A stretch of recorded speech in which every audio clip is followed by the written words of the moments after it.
A'udzubillahi minasyaitonirrajim. Bismillahirrahmanirrahim. Robbi a'udzubika min hamazati sayatin wa a'udzubika robbi ayahdurun. Robbi srohli sodri wa yassirli amri wahlul 'uqdatam min lisani yafqahu qauli. Assalamualaikum warahmatullahi wabarakatuh. Salam sejahtera untuk kita semua, rahayu semuanya dan namaste.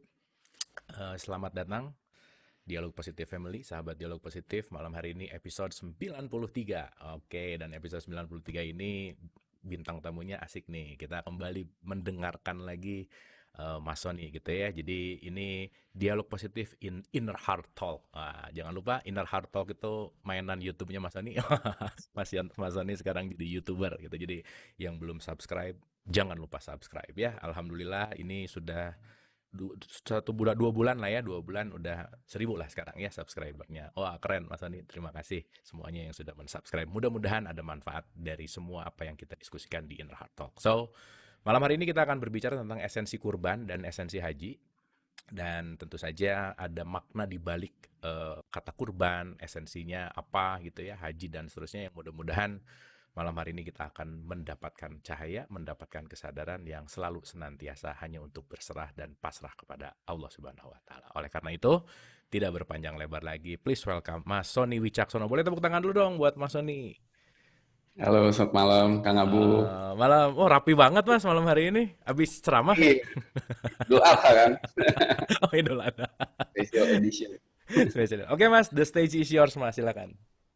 Oke, Assalamualaikum warahmatullahi wabarakatuh. Salam sejahtera buat kita semua. Rahayu, namaste. Em, Bagi rekan-rekan yang merayakan, saya mengucapkan selamat Idul Adha. Mohon maaf lahir batin. Mudah-mudahan Idul Adha yang kali ini beda ya. Kita mungkin sholatnya juga beda. Ada yang di Zoom, ada yang nggak live gitu ya langsung. Iya. Nah, pada malam hari ini juga kita akan bahas mengenai hakikat haji dan kurban. Nah, mudah-mudahan dengan pembahasan kali ini kita bisa mendapatkan esensi dari haji dan kurban itu. Menariknya tahun ini ternyata haji itu dibatasin sekali ya, hanya berapa Kang Abu ya? 10.000 saya dengar ya. Iya, dan Dari hanya biasanya untuk 2 juta ya. hanya untuk sekitaran Arab kalau nggak salah Mas Sony. Jadi Ya, tidak jadi dibuka untuk dari luar. kalau nggak salah tuh syaratnya hanya untuk orang Arab atau ekspat yang kerja di sana, Ya, lalu 1.000 yang belum gitu ya. pernah naik haji gitu. Ya, Hmm, hmm, hmm. orang lain. Dan dan tawafnya juga new normal sih, jauh gitu. Kalau Oh kalau ya, kan biasanya numpuk gitu, sekarang tawafnya ya, kayak ya bagus lah sekarang, ini apa namanya? New normal ya, balik lagi. normal. Betul, betul. Coba kita bahas ya tentang itu ya.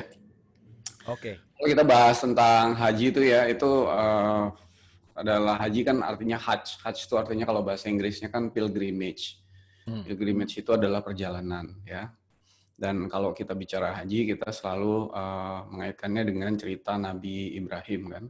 Ya. Nah, Nabi Ibrahim ini adalah seorang yang melakukan perjalanan yang luar biasa di dalam hidupnya, yaitu perjalanan mencari Tuhan ya. Dia ini seorang seeker, seorang mencari ya, yang ceritanya diabadikan di semua kitab. Jadi di Al-Quran ada, di Taurat ada, di Injil juga ada. Dan luar biasanya Nabi Ibrahim ini mulai dari dia bertanya tentang hakikat Tuhan di dalam hidupnya dari sejak sangat muda gitu ya, di masyarakat yang masih jahiliyah gitu ya, menyembah berhala. Itu mungkin sekitar 2.400 tahun sebelum Masehi, jadi sudah cukup lama sekali. Jadi pada saat itu masih menyembah berhala, dia melakukan dia mendobrak suatu keadaan dan ingin menyadarkan masyarakat sekitarnya bahwa tentang konsep tauhid yang benar. Jadi ini suatu perjalanan hidup yang perlu diikuti. Dan setelah kemudian beliau mendapatkan esensinya, maka beliau membangun Ka'bah ya, atau kita sebut sebagai Baitullah sekarang, yang ada di Mekah. Nah, itu untuk menggambarkan perjalanannya akhirnya sampai di mana. Nah, kalau kita bicara dengan tentang Hajj atau perjalanan, sebenarnya hakikatnya hidup ini kan juga perjalanan ya, Kang Abu ya. Hmm, yes, yes. Ya, perjalanan untuk kembali kepada Tuhan. Nah, uh, perjalanan untuk kembali kepada Tuhan itu uh, terekam dengan jelas di dalam cerita Nabi Ibrahim itu. Nah, kalau sebagai seorang seeker tuh kan biasanya dia nggak langsung ujuk-ujuk dapet Tuhan kan. Dia pasti melakukan pencarian dari hal kebingungan segala macam ya. Ya saya dulu juga begitu gitu kan, ke sana ke sini, shopping ke kiri, shopping ke kanan gitu sampai Shopping ya Mas ya? shopping ya, shopping ke pentok kiri ke pentok kanan gitu sampai Ya. akhirnya bertemu dengan satu hakikat itu. Dan ini perjalanan perjalanan spiritual yang luar biasa. Tapi sebenarnya kenapa kita kepentok-pentok tuh karena kita yang berjalan. Sebenarnya kalau kita diperjalankan oleh Tuhan, semuanya itu berjalan dengan sangat indah dan sangat mulus ya sebenarnya begitu. Misalnya kan di Al-Quran kan di surat 6 ayat 75 sampai 80 kan dikatakan, mungkin Bapak Ibu boleh baca sendiri nanti di rumah gitu ya kalau sudah ini ya. Surat 6 ayat 75 sampai 80 itu Nabi Ibrahim kan melihat adanya bulan ya kan. Iya. Lalu dia bilang bulan ini Tuhanku, ternyata enggak. Lalu dia melihat bintang, bintang ini Tuhanku, ternyata enggak. Lalu akhirnya dia menemukan Tuhan itu ternyata enggak yang sesuatu yang bisa ditemukan di luar, tapi itu sesuatu yang adanya di dalam ternyata gitu kan.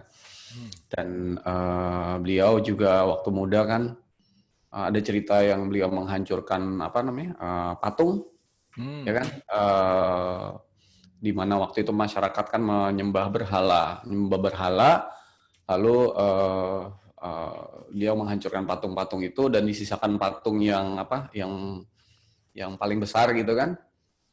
Itu juga ada di surat 19 kalau nggak salah itu ya, surat Maryam itu 41 sampai 50. Jadi ada patung yang besar kemudian ditaruh kampak di situ. Pernah Iya. dengar cerita gitu? Iya, iya. Nah, akhirnya semua orang ditanya, siapa yang menghancurkan patung ini? Ditunjuk yang patung yang besar, yang bawa kampak itu. Jadi dihukum, dihakimi dan dibakar, tapi tidak dibakar oleh api, tapi semuanya terasa dingin.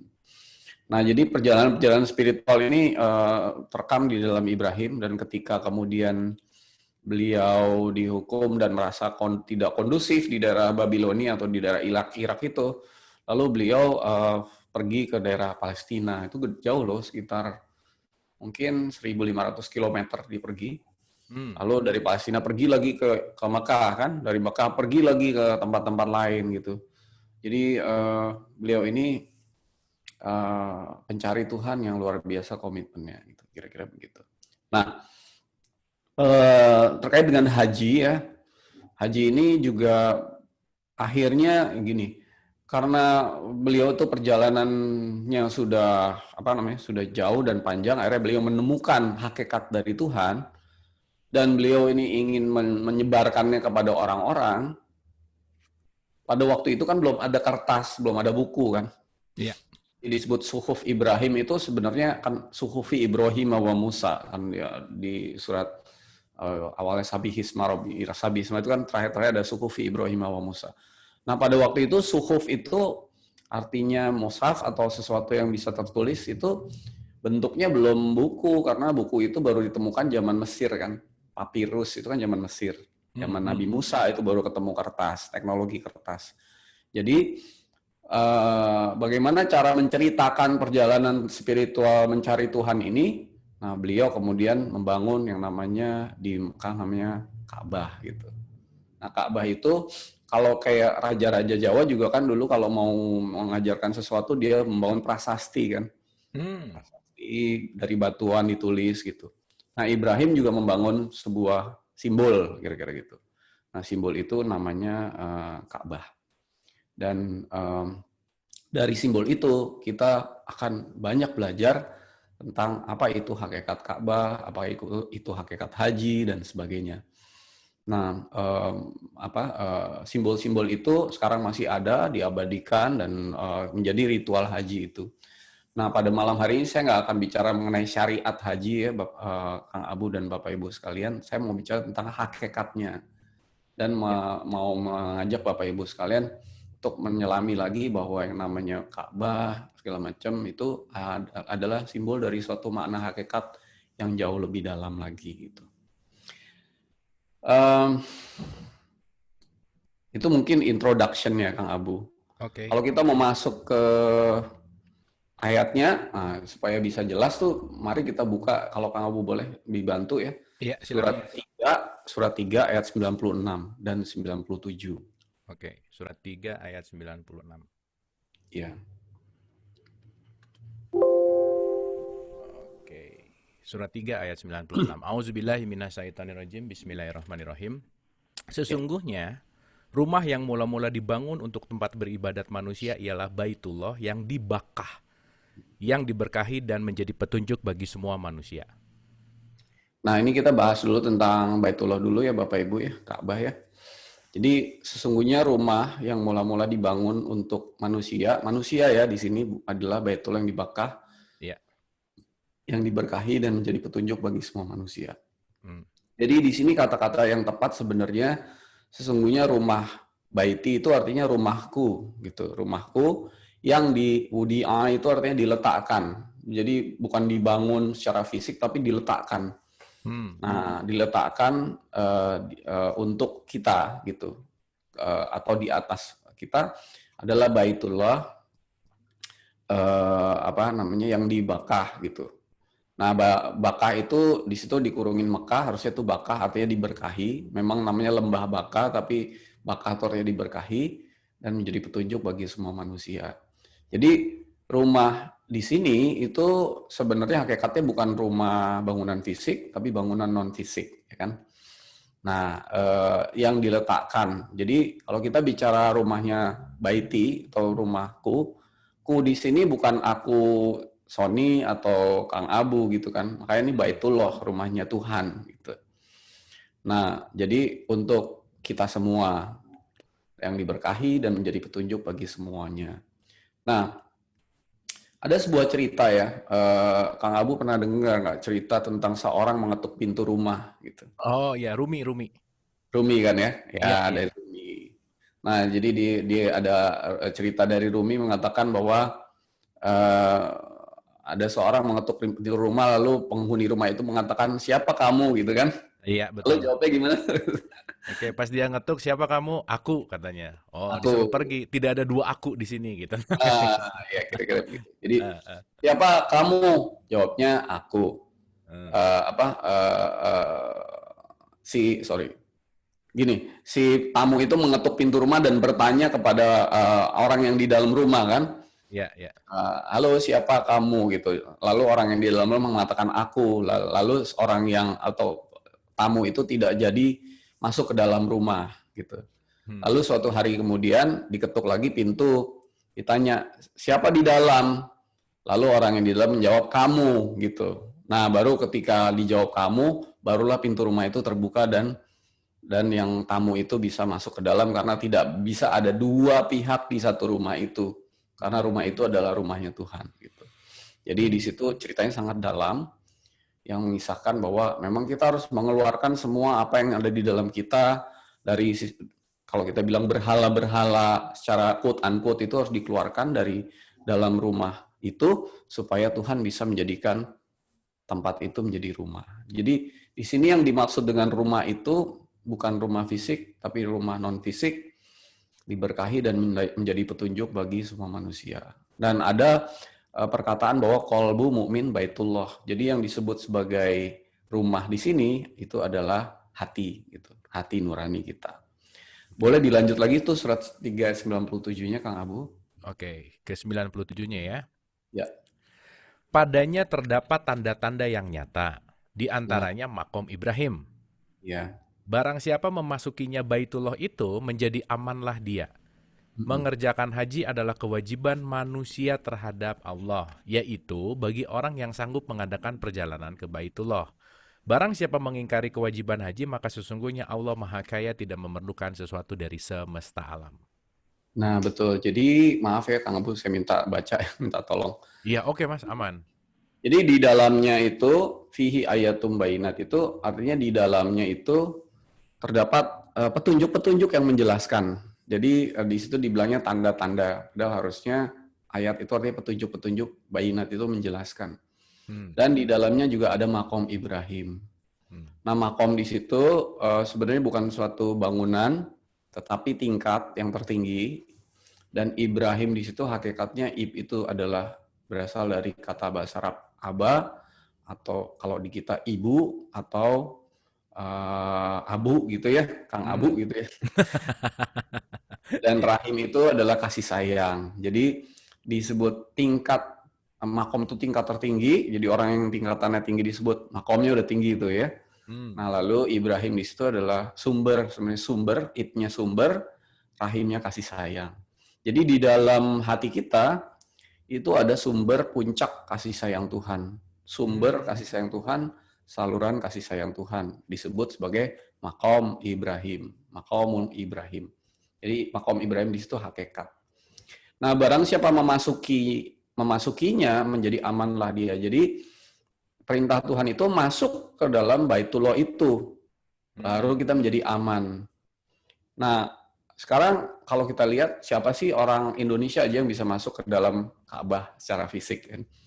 Yang saya tahu tuh Presiden Soekarno bisa, ya kan? Presiden Soeharto bisa, SBY mungkin bisa, Jokowi atau yang lain. Tapi kita bisa nggak masuk ke dalam situ? Nah, kalau ayat ini hanya bicara tentang bangunan fisik, maka kan nggak jadi aman bagi orang-orang yang nggak bisa masuk ke dalamnya.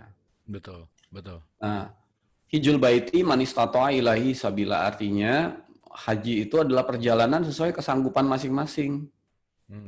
Bagi yang sanggup mengadakan perjalanan ke Baitullah itu. Nah, di sini ada kata-kata menarik ya, bahwa haji itu adalah perjalanan menuju kepada baiti atau rumahku. Jadi haji itu hakikatnya perjalanan ke rumah Tuhan yang ada di dalam, bukan yang jauh begitu ya. Jadi perjalanan ke dalam hati nurani, ke dalam rumahnya Tuhan yang ada di dalam hati kita. Ada suatu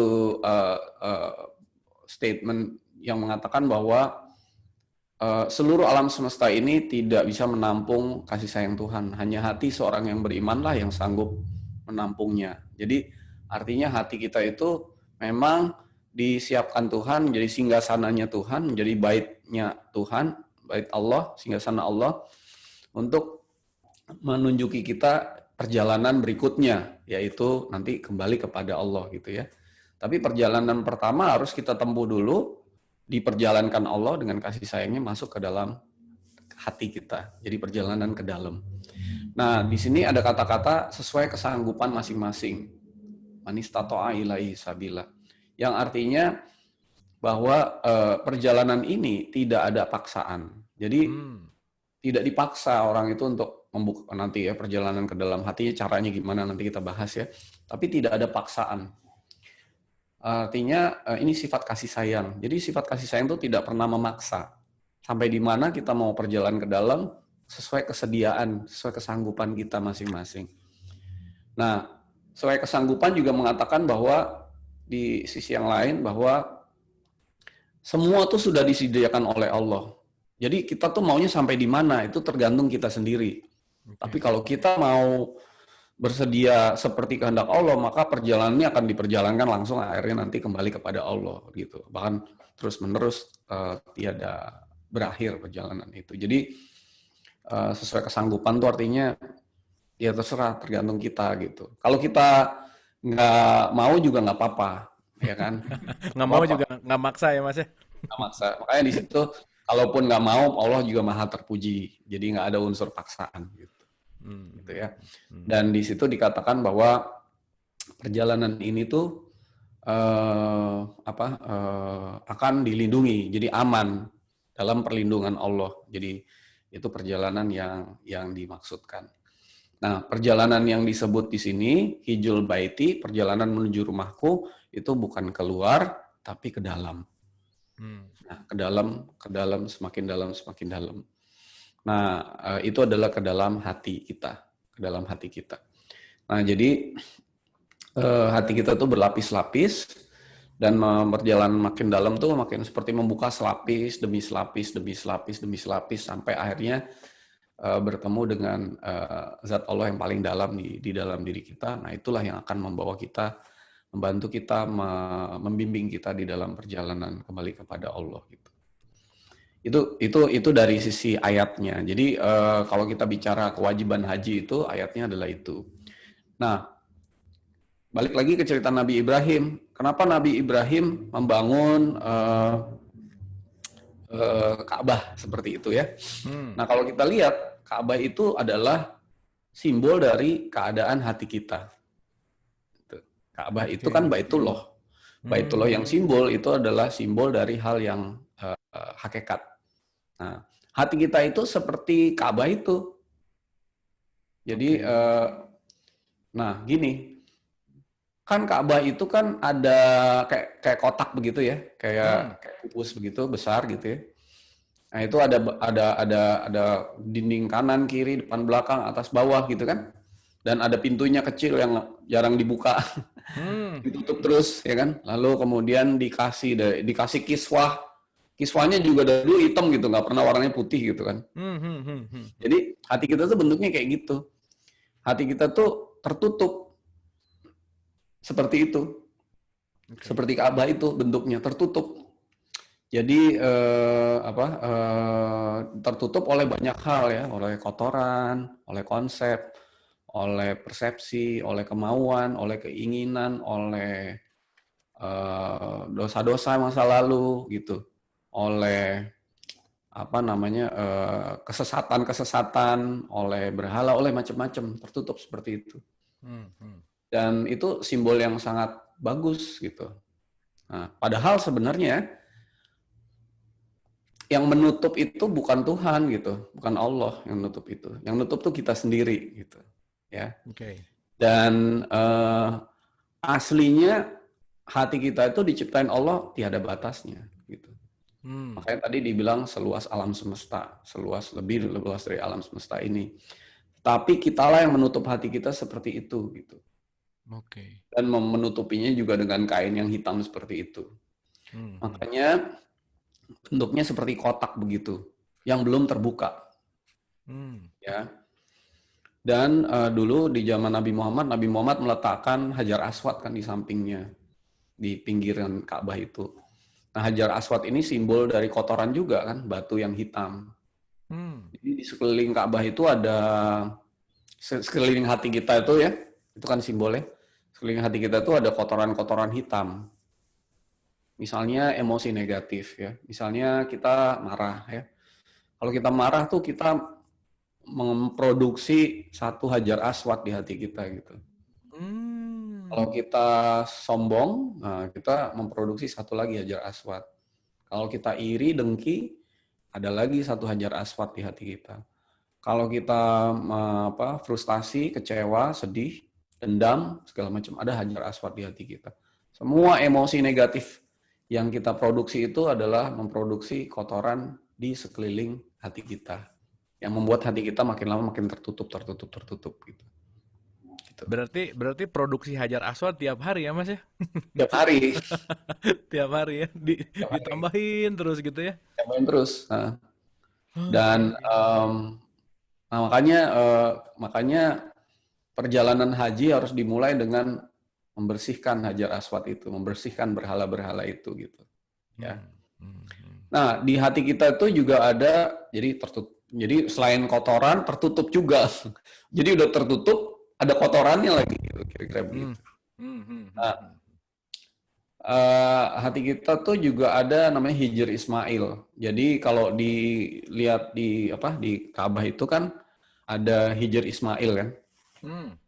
Hijr Ismail itu kayak setengah lingkaran begitu yang di pinggiran Ka'bah. Nah, Hijr Ismail itu kalau kita lihat ceritanya kan nanti juga terkait dengan kurban juga ya. Ismail itu kan juga simbol kemelekatan ya. Jadi waktu itu kan ceritanya Nabi Ibrahim sudah sangat tua, umur 90-an, dia mau punya anak nggak bisa, lalu kemudian dia sangat merindukan punya anak, akhirnya punya anak dari budaknya atau pembantunya atau asisten rumah tangganya itu kan, namanya Siti Hajar atau Hagar, itu kan dinanti-nanti. Nah kemudian begitu diperintahkan untuk ya quote-unquote disembelih kemelekatannya itu, nah itu makanya Ismail itu simbol dari kemelekatan kita. Jadi Ismail kita tuh bisa apa aja sebenarnya. Yes, yes, Bisa yes. anak, bisa harta, bisa pangkat, bisa kedudukan, bisa jabatan, bisa apa saja. Bisa juga hidup ini sendiri itu jadi melekat, bisa gitu. Hmm, Jadi hmm. makanya di hati kita tuh ada simbolnya, yaitu Hijr Ismail itu. Ada ikatan, ada kemelekatan yang membuat hati kita tuh nggak bisa terbuka gitu. Nah itu juga ada di situ kan simbolnya. Gitu. Nah lalu di dalam simbol itu juga ada namanya makom Ibrahim yang tadi disebutkan kan. Hmm, hmm, hmm. Makom Ibrahim itu kan di luar dari Ka'bah ya, di luar Iya. Ka'bah tuh ada makom Ibrahim. Nah saya sudah sampaikan tadi makom Ibrahim itu simbol dari makom itu tingkat tertinggi atau pusat atau sumber. Ibrahim itu itu sumber, Rahim itu adalah kasih sayang.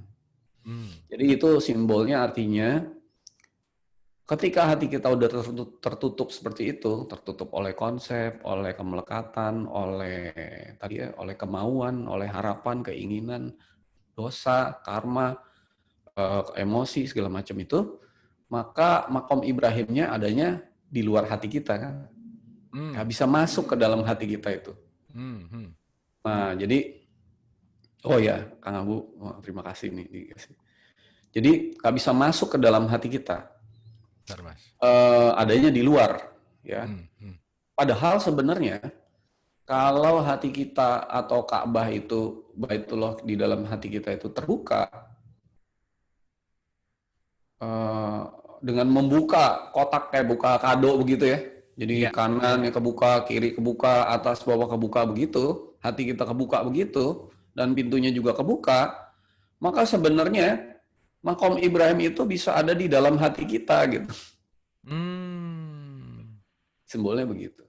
Jadi Oke, oke. bagaimana hati kita tuh bisa diberkahi Tuhan, bisa dirahmati Tuhan, bisa dikasihi, disayangi Tuhan kalau hati kita dalam kondisi tertutup. Iya. Nah, padahal hati kita nggak diciptain Tuhan seperti kotak begitu. Hati Hmm. kita diciptain Tuhan tanpa batas dan bisa merasakan kasih sayang Tuhan yang tanpa batas. Nah, itu tadi yang ada nomor 5 itu kan Hijr Ismail ya. Iya, betul. Nomor 1 itu adalah Hajar Aswad. Iya. Ya kan, nomor 7 itu adalah makom Makom Ibrahim. Itu kan di Ibrahim. luar. Jadi kalau makom Ibrahim itu bisa kebuka, Ka'bah Baitullah itu bisa dibuka, kiswahnya yang hitam itu, nah itu simbolnya ya. Lalu Hmm. semua Hajar Aswadnya dibersihkan, berhala-berhala dari yang ada di dalam, tadinya di dalam kan banyak berhala tuh, Iya. dikeluarkan, lalu dibuka, nah barulah hati itu bisa merasakan betapa Tuhan mengasihi, Allah mengasihi, menyayangi kita semua. Dan simbolnya adalah Oke. makom Ibrahim gitu. Yes, yes, yes. Nah, oleh karena itu, maka ini kan semua hasil pergulatannya Ibrahim mencari Tuhan. Lalu dia menemukan Tuhan dan dia berusaha menggambarkannya untuk kita semua belajar. Tapi masalahnya kali hari ini kita hanya tahu syariatnya aja. Hakikatnya Hmm. kita tidak mengenal, kita asing terhadap hakikat ini gitu. Hmm. Padahal itu yang hendak diceritakan oleh Nabi Ibrahim itu. Nah, jadi tentang hati seperti kotak begitu banyak tutupannya, banyak kotorannya gitu. Nah, padahal seharusnya hati terbuka tanpa batas. Baitullah itu adalah kalau di dalam Al-Quran kan di surat 21 ayat 107, illa rahmatan lil alamin. Jadi seluas alam semesta ini harusnya, ya kan? Wa ma Jadi arsalnaka ila rahmatan lil alamin. iya. Ya. Jadi hati itu diciptain Tuhan, nah hakikatnya hati kita itu seluas alam semesta. Kitalah yang membuat jadi terbatas seperti kotak begitu. Nah, tapi itu suatu proses, jadi suatu proses nggak ujuk-ujuk kita bisa punya hati seluas alam semesta. Hmm. Itu suatu proses yang harus diperjalankan oleh kasih sayang Allah yang membawa kita hati kita makin luas, makin universal, makin luas gitu. Nah, makanya bagaimana caranya kita perlu tahu bahwa kenapa apa itu Baitullah itu yang ada di dalam hati kita. Baitullah itu hati yang diletakkan Tuhan di tengah dada gitu. Dan ini adalah saluran atau pusat berkat Tuhan dan saluran hubungan komunikasi ke Tuhan atau Allah dengan kita. Nah, ini hanya bisa diakses oleh kita dan Allah. Cara mengakses kita adalah mengotori hati, dan cara Allah mengakses adalah dengan membersihkannya kalau kita mau dibersihkan. Kira-kira begitu. Nah, makanya Baitullah ini diletakkan di dalam suatu masjid yang namanya Masjidil Haram gitu. Masjidil Haram itu masjid itu tempat menyembah Tuhan, dan haram itu suci gitu. Artinya suci.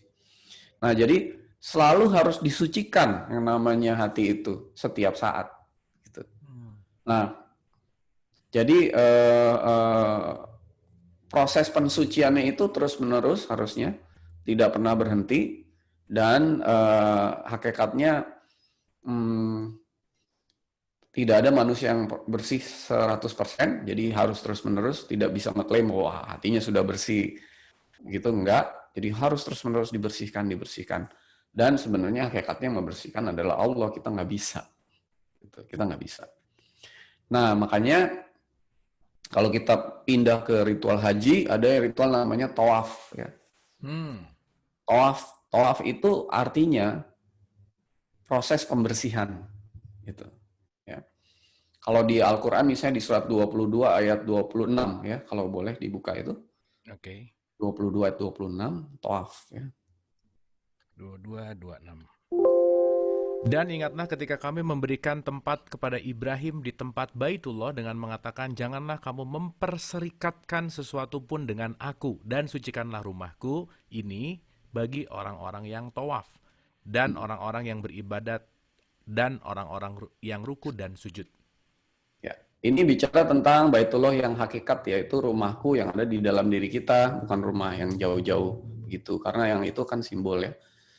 Bersucikanlah rumahku ini bagi orang-orang yang tawaf. Jadi di sini menariknya kalau ini bicara tentang rumah fisik, apa hubungannya tawaf dengan membersihkan Baitullah seperti orang nyapu gitu kan enggak ya?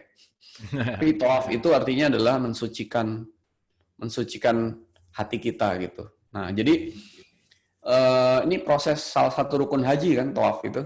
Ya. Dan tawaf itu juga ada di misalnya di surat 2 ayat 125 ya. Oke. Itu boleh dibuka ya. Dan ingatlah ketika kami menjadikan rumah itu Baitullah tempat berkumpul bagi manusia dan tempat yang aman, dan jadikanlah sebagian makom Ibrahim tempat sholat, dan telah kami perintahkan kepada Ibrahim dan Ismail, bersihkanlah rumahku untuk orang-orang yang tawaf, i'tikaf, ruku, dan yang sujud. Ya. Nah, nanti kita akan bahas apa yang dimaksud menjadikan makom Ibrahim tempat sholat ya. Karena ini hakikat juga. Jadi bersihkanlah rumahku untuk orang-orang yang tawaf. Jadi tawaf itu artinya membersihkan hati. Hakikatnya membersihkan hati kita. Nah, Kang Abu ya, bagaimana sih cara tawaf itu sebenarnya? Cara tawaf itu kan seperti mengelilingi dengan berlawanan arah jarum jam kan. Oke. Nah, jadi kira-kira begitulah kita harusnya membersihkan hati kita. Jadi segala sesuatu yang terlanjur dilakukan dengan salah atau doing wrong things gitu ya, itu hanya bisa dibersihkan dengan undoing the wrong things gitu, di undo. Oke. Ya. Jadi anggap aja misalnya ada apa ya? Anggap aja sebentar. Misalnya ini ada tisu ya, misalnya. Ini tisu ini misalnya kertas yang putih bersih gitu. Ya. Nah, tisu ini karena kita melakukan kesalahan, kita udah remes-remes begini nih. Remes-remes begini jadi seperti ini gitu. Nah, bagaimana caranya mengembalikan tisu ini menjadi bersih? Maka setiap lipatan ini, setiap yang kita remes ini, itu harus di-undo gitu, satu persatu. Kayak gini nih, di-undo. Jadi satu persatunya harus di-undo sampai ini benar-benar balik lagi ke posisi awal. Nah, makanya orang tawaf itu memutari sesuatu berlawanan dengan arah jarum jam. Kalau kita itu berbuat salah dengan berjalannya waktu, Maka cara kita membersihkannya adalah seperti itu, tapi kita undo. Hmm. Nah, Oke. cara mengandunya itu, kita harus mengakui kesalahan-kesalahan yang pernah kita lakukan, menyesalinya, memohon ampun kepada Allah, dan dengan dibantu kasih sayang Allah, menerima pengampunan dari Allah itu. Hmm. Jadi, hanya Allah yang bisa mengampuni kita, yang bisa membersihkan itu, yang bisa mengandu itu semua, tetapi setiap kesalahan itu harus kita dikasih tahu, disadarkan oleh Allah melalui kasih sayangnya, kita pernah melakukan apa aja, lalu kemudian menyesalinya, mengakui bahwa itu salah, Hmm. menyesali, dan kemudian memohon ampun kepada Allah atas Oke. setiap hal salah yang pernah kita lakukan loh. Oke. Oke. Jadi kalau orang cuma sekedar minta ampunnya, ya Allah ampunilah semua dosa-dosaku, itu kayak basa-basi banget nih. Nggak Oke. bisa begitu, nggak bisa begitu. Jadi Oke. harus satu persatu. Hmm. Harus satu persatu. Nah, nggak bisa cuman udah diborong aja sekaligus gitu. Nggak bisa. Di situ tuh pasti basa-basi. Karena di situ Hmm. nggak ada penyesalan, nggak ada pengakuan, nggak ada apa namanya permohonan untuk pengampunan itu secara sungguh-sungguh gitu. Oke. Jadi Jadi. tawaf itu Hmm. dalam banget gitu. Oke, oke. Nah, cuma jadi muncul pertanyaan, Mas, tadi begitu ada kalimat mengandu ketika kita mengakui, menyesali, dan memohon ampun, kan kita tetap bikin salah tuh. Ya, Sementara ada satu kalimat bahwa satu zarah aja akan dibalas tuh. Nah, kalau diampuni ada dalam tanda petik ya, ada pembalasan nggak dalam tanda petik? kalau sudah diampuni nggak ada pembalasan. Jadi Oh, oke. energi yang terlanjur buruk dihasilkan itu hanya bisa dibersihkan dengan kasih sayang Tuhan, kasih sayang Allah. Hmm. Tetapi kalau seandainya itu belum diampuni dan sudah jatuh tempo, sudah Oh, deadline, oh, ada jatuh temponya juga ya? jatuh temponya. Kalau udah deadline, nah baru kita merasakan pembalasan itu. Oh, oke, oke. Jadi Jadi sebelum jatuh tempo, segeralah gitu ya, kira-kira ya? ya mohon ampun aja. Oke, oke, oke, oke. Oke. Oke, Mas. Oke, Mas. Dan Allah kan menginginkan tidak membalas. Hmm, hmm, hmm, Jadi, hmm. segala dosa atau segala keburukan yang kita alamin dalam hidup ini atau nanti setelahnya itu kan akibat perbuatan kita sendiri. Betul, betul, betul. Dan Allah kan nggak menghendaki itu terjadi sebenarnya. Hmm, hmm, Kalau kita begitu berbuat salah langsung kembali kepada Allah dan memohon ampun. Tapi kita harus tahu dulu salahnya di mana. hmm. Nah, jadi kadang-kadang kita tuh nggak tahu, nggak sadar salah kita tuh seberapa besar. Jadi minta ampunnya ya kayak sekedarnya aja. Padahal tuh gede banget salahnya itu sebenarnya gitu. Nah, hanya nanti kalau hatinya udah melakukan perjalanan menuju hati itu, baru dia bisa menyadari diberi petunjuk, wah salahmu tuh segini gitu. Jadi kamu harusnya sikapnya seperti ini. Gitu. Oke. Dan salahnya juga kan mungkin kita banyak lupa, Mas. Salah A, Z, Nah, A kalau sampai Z lupa, gitu. lupa kan adanya di otak. Oh, oke, Kalau oke. di hati nggak ada yang lupa. Oke, jadi ya balik lagi Nggak ya, sering mohon lupa. ampunnya bukan dari pikiran ya, mohon ampunnya Nah, benar-benar dari hati ya. Oke, oke. nanti ditunjukkan ke hati apa yang yang harus kita mohon ampun. Jadi mohon ampun pun diberi petunjuk gitu. Oke, oke, oke. Nah, itu tawaf ya. Tawaf itu artinya pembersihan. Jadi selalu harus mohon ampun kepada Allah setiap saat. Kalau kita mau membersihkan Baitullah itu dan melakukan perjalanan haji secara hakikat gitu. Nah, yang berikutnya rukun haji itu ada juga sa'i. Sa'i itu kan perjalanan dari Safa ke Marwah. Itu ada di surat Al-Baqarah surat 2 ayat 158. Hmm. Kalau lagi lari-lari sa'i kan dibaca tuh inna safa wal marwat min Iya, iya. sya'airillah itu ya. Iya, iya. Nah, sa'i itu eh ya itu ya ayatnya. Ya, saya bacain dulu, Mas. Eh Silakan. Sesungguhnya Safa dan Marwah adalah sebahagian dari syiar Allah. Maka barang siapa yang beribadah haji ke Baitullah atau berumroh, maka tidak ada dosa baginya mengerjakan sa'i antara keduanya. Dan barang siapa yang mengerjakan suatu kebajikan dengan kerelaan hati, maka sesungguhnya Allah mensyukuri kebaikan yang maha mengetahui. Hmm. Jadi Safa dan Marwah itu sa'i itu perjalanan yang merupakan syiar Allah. Safa itu kan artinya ketenangan gitu kan. Marwah itu kan kedudukan atau apa. Intinya tuh kalau kita lihat cerita, dengar apa atau baca cerita tentang Siti Hajar dan Nabi Ismail waktu mencari air ya, dia sudah keliling-keliling kemana-mana sampai sudah ada apa berkali-kali gitu, 7 kali gitu, digambarkan 7 kali, tapi tujuh itu di dalam Al-Quran artinya kan tak terbatas, Kang Abu. Iya, oke. Kalau langit ada 7 lapis, semua 7 itu artinya tak terbatas. Jadi tadi tawaf juga 7 kali kan? Hmm, Itu bukan berarti cuma 7 kali, artinya terus menerus tiada hentinya, itu artinya 7 kali itu. Jadi oke. sa'i juga. Jadi uh, hari juga ada 7, jadi artinya berulang terus menerus terus menerus. Gitu. Nah, jadi itu simbol sa'i itu simbol dari kalau kita itu melakukan segala sesuatu terus menerus lama-lama kita udah pasrah berserah kepada Tuhan, baru dapat gitu. Hmm, Jadi dari kepasrahan itulah kita dapat. Di situ begitu Siti Hajar dan Nabi Ismail udah kecapean, Nabi Ismail masih kecil gitu, diketuk kakinya kan keluar air zam-zam kan. Jadi dari kepasrahan itu Tuhan memberi jalan kira-kira begitu. Nah itu oke. juga salah satu cerita yang bagus sekali di dalam rukun haji itu ya. Nah lalu kalau bicara perjalanan haji juga kita bicara tentang wukuf di Arafah. Kita pernah Hmm, bahas waktu di Inner Health Talk edisi apa tuh? waktu Jalan kita. mudah nggak salah, Iya, iya, dimudahkan ya. dimudahkan betul. Bahwa hakikatnya untuk mendapat petunjuk Tuhan itu melakukan perjalanan haji yang perlu kita lakukan haji secara hakikat nih ya. Hmm, Itu adalah wukuf yang artinya diam, hmm, meditatif, iktikaf, tahanuts, uh, retreat, saum, nyepi, apapun namanya gitu.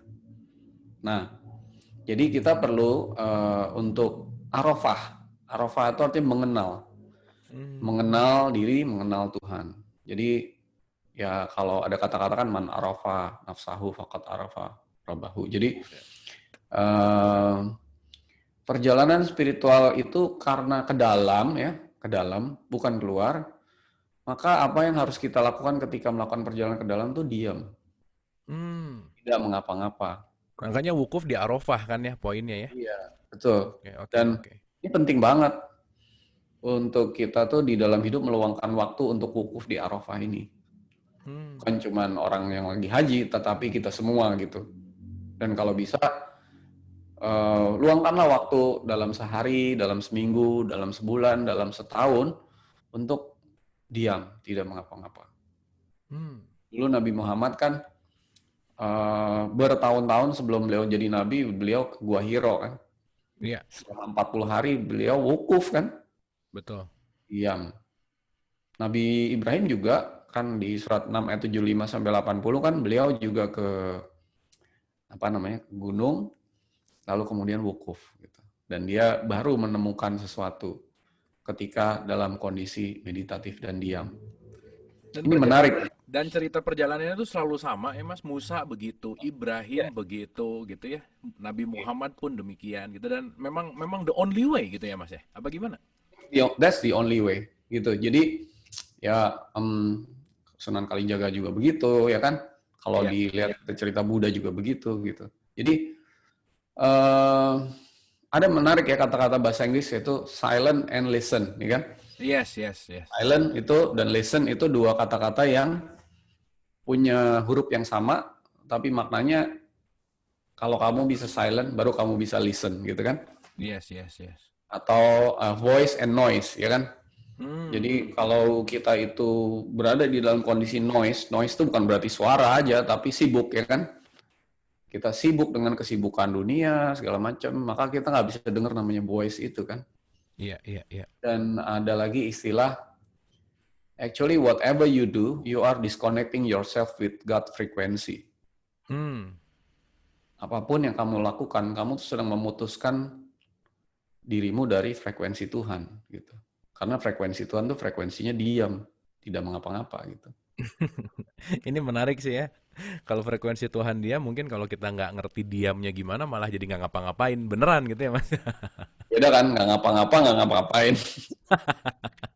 Ya oke oke. Kita lihat perjalanan Nabi Ibrahim tuh sangat ngapa-ngapain loh. Sangat ngapa-ngapain, tapi Iya, dia tidak mengapa-ngapa gitu ya. tidak ngapa-ngapa. Oh Bayangin ini. dia dari Irak ke Palestina, ke Eh, Mesir, lalu pergi lagi ke tempat lain. iya oke. Itu luar biasa, ngapa-ngapain banget. Hmm, Dan dia kalau zaman dulu kan memang dengan berketurunan kan kita menyebarkan mereka apa Nabi Ibrahim menyebarin agama itu kan di sana dia punya keturunan yang akhirnya jadi nabi gitu kan. hmm. Palestina itu kan dia bapaknya Bani Israel dan Bani Arab kan sebenarnya ya. Betul betul. Senternya di Ibrahim. Iya betul. Jadi dia ngapa-ngapain banget tapi nggak ngapa-ngapain gitu. Jadi sorry, dia tidak mengapa-ngapa tapi ngapa-ngapain. Iya Kebalik. iya iya. Jadi Iya benar. itu kata-kata yang sangat penting yaitu wukuf. Em, dan di dalam proses perjalanan menuju Baitullah yang sejati yaitu di dalam hati, proses wukuf itu harus dilalui. Hmm. Ya. Yes yes. Hmm, karena segala sesuatu sudah disediakan oleh Allah di frekuensi itu. Jadi makanya kita petunjuk segala macam adanya di frekuensi itu. Oke oke Hanya dengan ada di frekuensi itulah kita bisa mendapatkan kebenaran yang sebenar-benarnya gitu kira-kira. oke oke. Nah, sampai sini ada ini ya, cukup jelas sekali ya. Oke, kita linkage Oke. dulu ke kurban, baru nanti kita tanya jawab langsung, Mas. Nah, saya mau cerita juga tentang ya ihram ya. Ihram itu kan pakai baju lalu kita melepas semua atribut-atribut ya. Hmm, Waktu itu kemarin kita bahas asosiasi-asosiasi ya. asosiasi, yes. Nah, jadi semua kita lepas, kita semua sama di hadapan Allah gitu. Oke. Lalu itu ya. Jadi Itu kalimat asosiasi itu memudahkan banget sih, Mas, untuk paham gitu ya. Terasosiasi itu memang luar biasa gitu. Kalau tadi lagunya Sujiwo Tejo banyak aku di dalam dirimu gitulah kira-kira. banyak aku di dalam dirimu benar. Tadi pas banget itu Iya, lagunya luar biasa. iya, iya. Nah, itu jadi hakikat ritual haji seperti itu. Sebenarnya semuanya ada makna hakikatnya gitu ya. Nah, lalu kenapa sih Baitullah itu menjadi kiblat ya, menjadi arah ketika kita melakukan sholat ya kan. Nah, lagi-lagi di sini saya nggak mau bahas secara syariat, saya mau bahasnya secara hakikat. Nah, kalau kita lihat kiblat itu adalah cara apa arah kita untuk melakukan sholat. Nah, sholat itu kan berasal dari kata bahasa Arab artinya terhubung, ya kan? Hmm, hmm. Terhubung. Jadi sholat itu sebenarnya kan bukan menghadap kepada bangunan Ka'bah, ya kan? Makanya ada kata-kata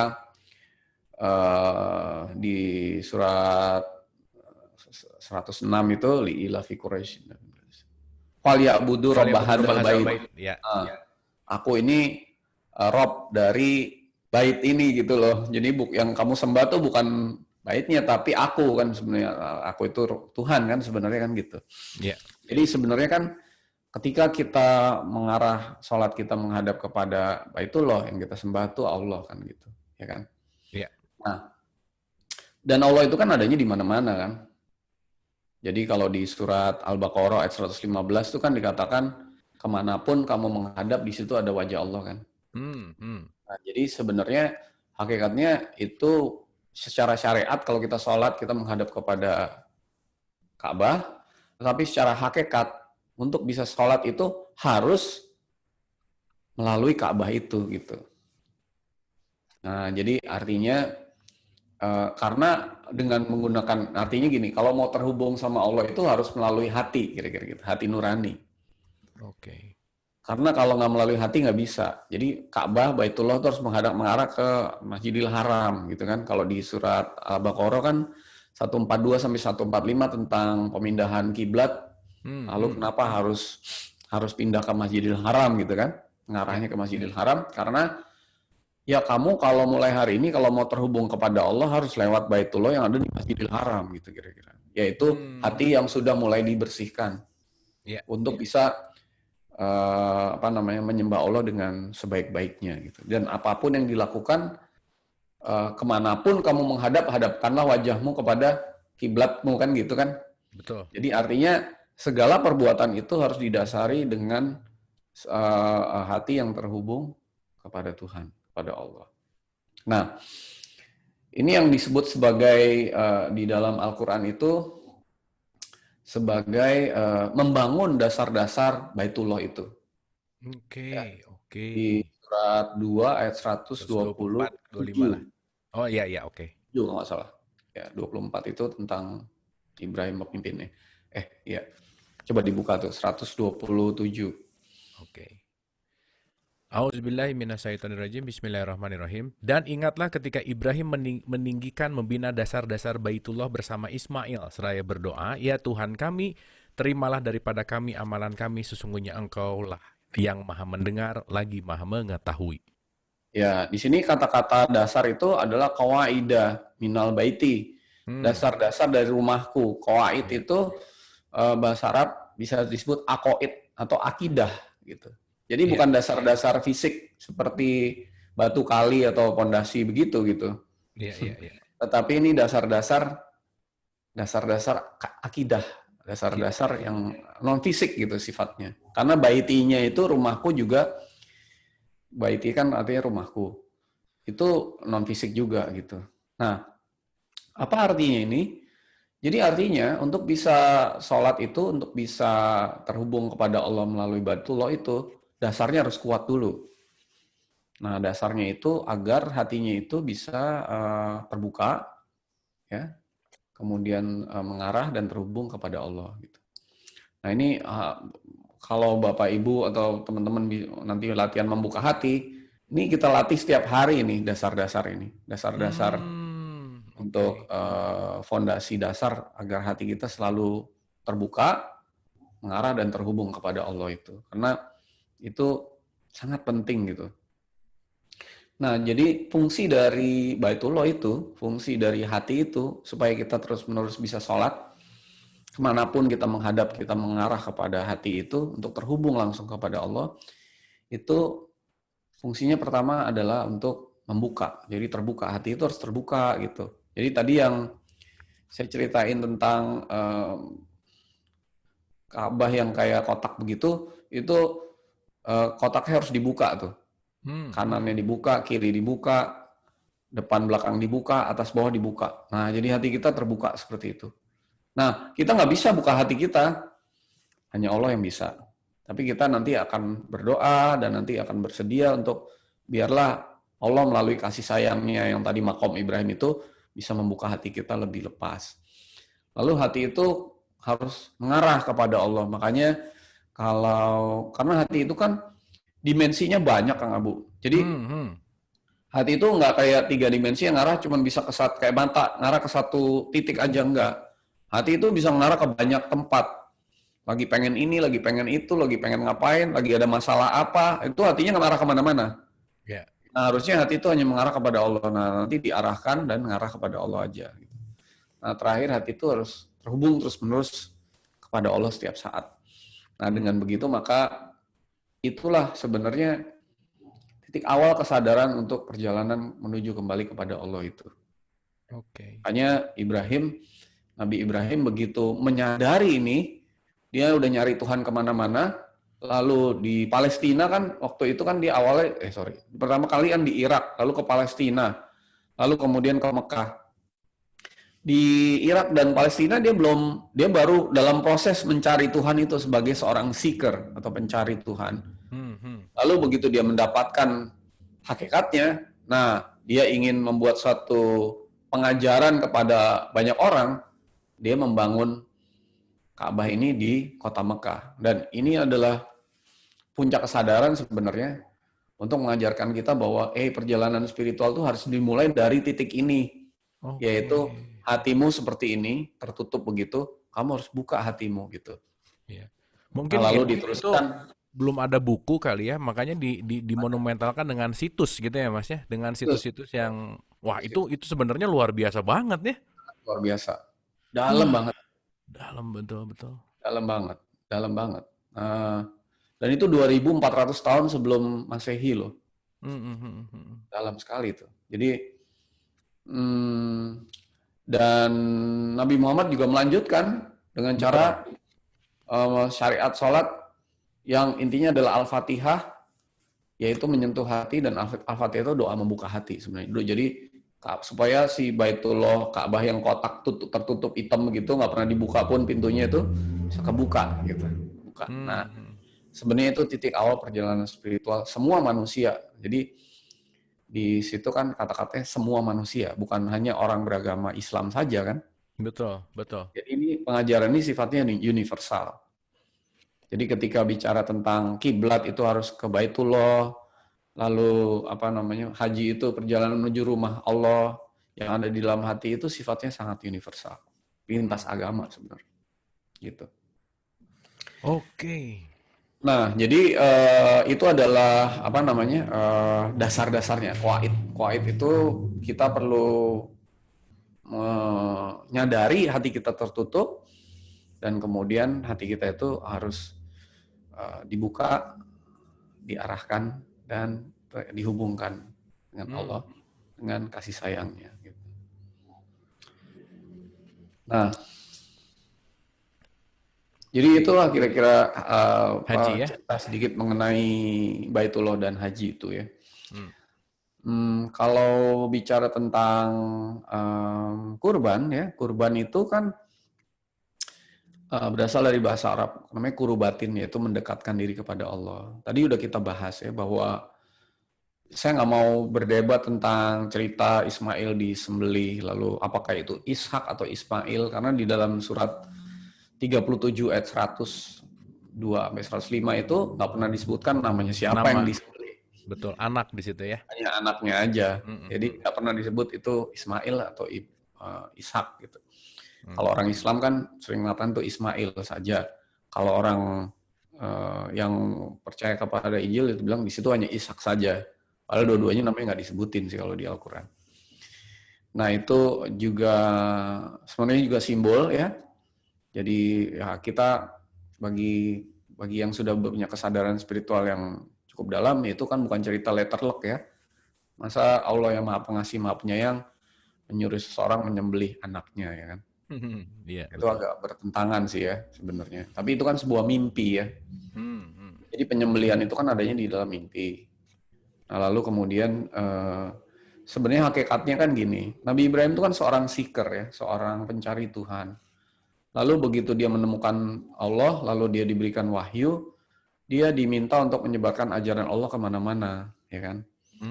Ke Mekah, lalu dari Mekah disuruh pergi lagi kemana-kemana. Bahkan kalau dengar ceritanya ada sampai ke Asia segala katanya gitu. Jadi makanya dia kalau di Injil punya istri yang lain namanya Ketura, di surat Kejadian ayat 25 ada itu.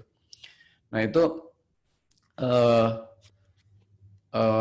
jadi begitu dia ada di satu lembah yang tandus yang namanya Mekah itu, kan dia disuruh, dia lagi sangat sayang kepada Ismail, dia disuruh meninggalkan Ismail dan Siti Hajar ke tempat lain untuk berdakwah lagi ke tempat lain, dan meninggalkan Ismail di sana dengan tujuan agar Ismail bisa mengembangkan ajaran Islam atau ajaran Allah tuh yang hakikat di tempat itu kan, harus ditinggal. Dan meninggalkan anak dan istri di tengah tempat yang tandus kan sama aja apa itu ya, menyembelih itu namanya. Mati itu anak kan gitu. Iya, iya. Makanya dia doa kan agar tempat ini diberikan buah-buahan ya kan.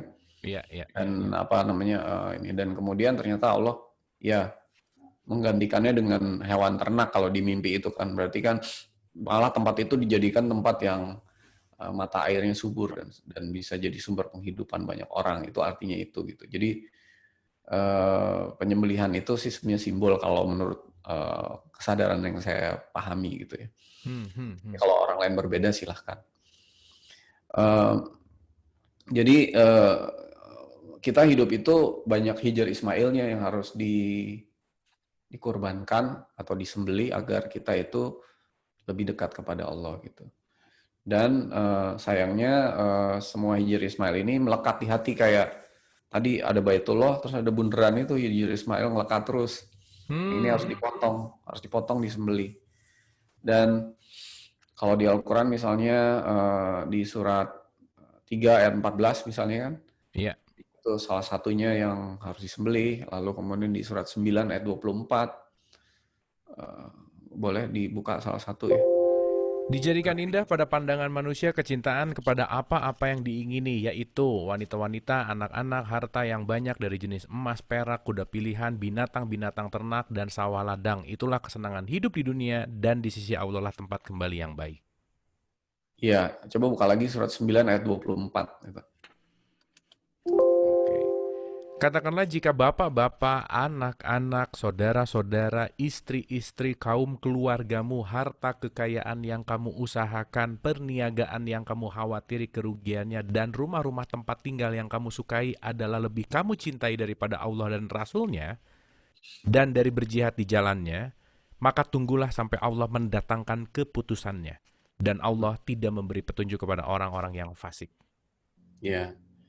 Jadi sebenarnya ini semua kayak pasangan-pasangan, anak, saudara, istri itu bukan tujuan hidup, Kang Abu. Jadi jangan dijadikan Hmm, kemelekatan. Jadi yes. ibaratnya kita mau jalan, saya mau jalan ke rumah Kang Abu kan, dari Jakarta ke Bandung gitu. Hmm, hmm. Lewat jalan kan, tujuannya kan ke Bandung, tapi kan di tengah jalan kan ada stop area ya kan, Iya, iya. ada ada bunga-bunga yang indah, ada pohon, ada gunung, ada apa. Itu kayak bunga-bunga, kembang-kembang, pemandangan dalam perjalanan gitu. Hmm. Kita tuh jangan berhenti di situ, kita jangan terlalu ya karena wah indah sekali lalu berhenti foto-foto nggak apa-apa gitu. Tapi kalau kemudian berhenti terus nginep terus Nah, bermalam kan nggak kelamaan ya. nyampe-nyampe ya. Kita harus tahu tujuan kita tuh kembali kepada Allah. Makanya Oh, itu kemelekatan-kemelekatan itu menghalangi perjalanan kita untuk kembali kepada Allah sih sebenarnya. Dan juga nanti kalau teman-teman atau Bapak Ibu sekalian ikut membuka hati itu salah satu yang harus dilepas dengan sebuah doa khusus untuk melepaskan kemelekatan-kemelekatan itu supaya hati bisa lebih terbuka, lebih lebar lagi. Jadi ada doa khusus untuk melepaskan itu semua.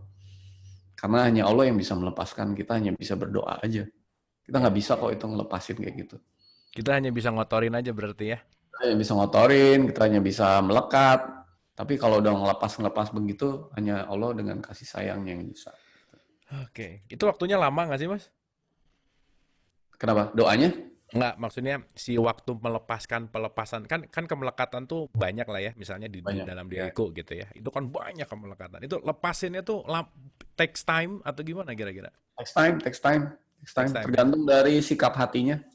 Hmm. Cuman meskipun sikap hatinya bagus sekali, nggak mungkin sekaligus langsung sekali doa langsung happily ever Selesai. after. Oke. Oke. Kalau kayak gitu itu namanya kemauan kita kan, apa? Kita Heeh. pengen sekali doa langsung beres. Besok nggak usah doa lagi ya gitu. Saya kan terus menerus itu. Nah, terus menerus. Oke. Oke. Kan tadi dibilang tawaf itu suatu Iya. proses yang 7 Nggak kali berhenti kan. ya. Nggak Oke. berhenti. Oke. Hmm. Hari ini Oke. doa, besok juga kadang-kadang muncul lagi ya gitu tadi terus. Iya, iya. Oke. Tapi disitulah indahnya gitu. Hmm. Ya Oke. tergantung sikap. Nah, saya mau garis bawain sedikit ya perjalanan ke Hijul Baiti kepada Tuhan itu kan sebenarnya kan kembali kepada Allah itu kan jauh tapi dekat, dekat tapi jauh kan. Hmm. Jadi itu perjalanan yang ya kalau dibilang dekat ya dekat, orang cuman di dalam kan. Nggak Hmm. perlu bayar apa tiket ONH atau apa gitu kan. Tapi Iya, dekat ke dalam ya. dekat. Tapi hakikatnya secara hakikat ya saya ngomongnya bukan syariat. Iya. Iya. Kalau dibilang jauh itu jauh banget loh. Karena satu ya, ini bukan bicara tentang jarak tapi tentang hubungan. Nah, itu. Hmm. Hubungan Oke. kita kepada Allah itu. Nah, Jadi ini dalam hubungan nih. itu menyangkut kepada sikap. Oke. Ya. Jaraknya dekat, hubungannya bisa nggak bagus juga ya. Iya, betul. Ah, itu Betul. keren tuh. Oke, Jadi oke. kita bisa dekat sama orang tua kita tapi kita marah gitu kan. Nah, itu. Jadi ini tentang hubungan. Jadi kalau hubungan itu bisa diperbaiki dan sikap itu bisa diperbaiki, wah urusan jarak sejauh apapun gampang sekali buat Allah untuk memperjalankan kita. Gitu. Oke, oke. Jadi masalahnya adanya di sini. Iya, iya, iya, iya, iya. Iya, iya, iya, iya. Wah, ini Kita keren udah sih nih. Jarak dan hmm, hubungan oke banget nih, Mas. Ini menggambarkan banget nih. iya. Oke. Jadi kita tuh boleh boleh nah mencintai tapi tidak melekat. Itu namanya kasih ya. Kasih itu sebuah cinta yang tidak punya kemelekatan. Cinta nggak punya motif gitu, nggak punya ini. Jadi makanya Allah itu mengajarkan kasih. Allah itu sumber kasih, bukan cinta sebenarnya gitu.